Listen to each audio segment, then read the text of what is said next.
We have today with us composer Kareem Roustom, whose work Xarja for soprano and percussion will soon be performed at the March 2nd Collage New Music Concert. And we're very excited to have you here and talk to us about your work. Thank you. It's great to be here. Thank you. So, Sharjah is such a hauntingly beautiful piece that conveys a profound sense of loss, grief, and even desperation.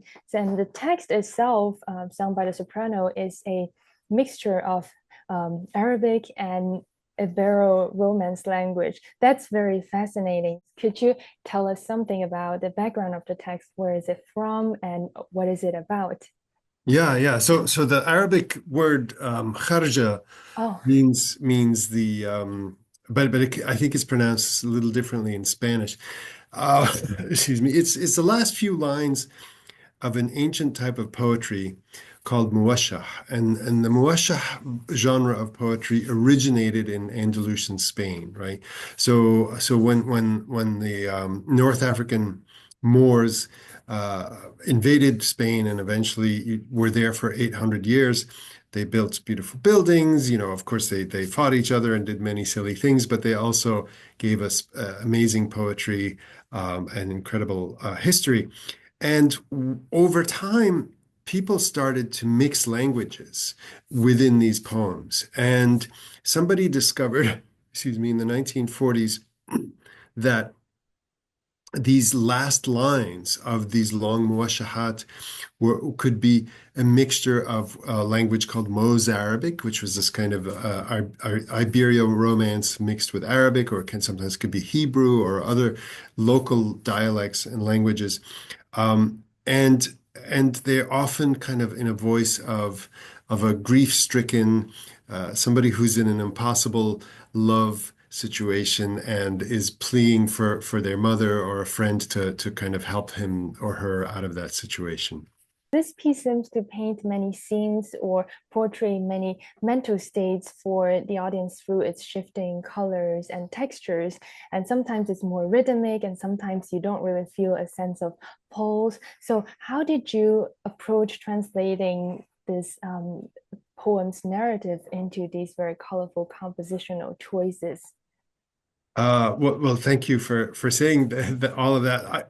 I think part of it is who originally commissioned it, and it was a husband and wife duo, Sonia Tengblad and Jonathan Hess, who live in Boston, and when I thought about what they could do as incredible musicians that they are, um, that was some of the calculus, of what should I do for these players? I often think about the players I'm writing for, but I think also the many different moods one feels when they're in heartbreak. Sometimes you have this moment where like maybe it is possible, and then this moment of abject despair when you realize it's hopeless or you think it's hopeless.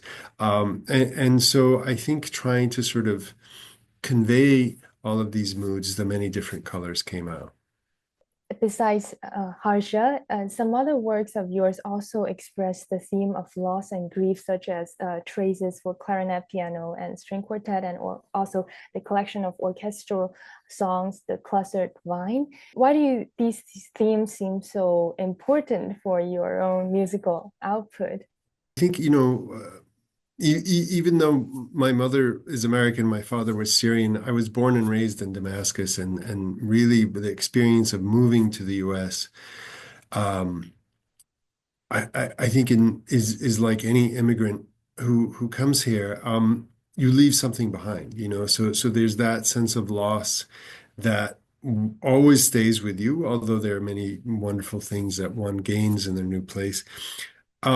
But and if it comes at a certain age, it's something that's part of your character and part of your persona. But I think what also happened was this really long civil war that began in 2011 and it lasted 14 years in Syria. Um, that colored a lot of my pieces, with some relatives still there, friends who were there who left, and friends who lost family or parents or friends there. It's and it's something that was always in the background, and I felt like I had to address um, with my art, with my music. Um, so, I think it's more the situation that's there, but probably, this experience of leaving a place that one grew up in uh, colored much of my life, I suppose. Yeah, that's why even though it draws some inspiration from ancient texts and something in the history, but it's still the themes that they resonate with us very deeply today.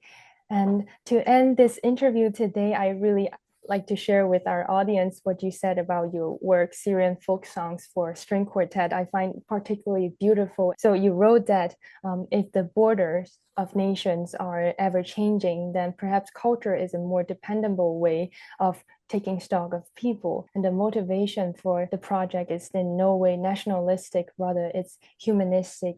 And you also adapt these folk songs to the medium of string quartets for musicians from your hometown regions to have a sense of belonging in some of their repertoire. Likewise, these pieces are also for anyone not from the region who would like to explore this music and its culture or the sentiments expressed it. I think it was very beautifully written and really summarizes a lot of what you do with music.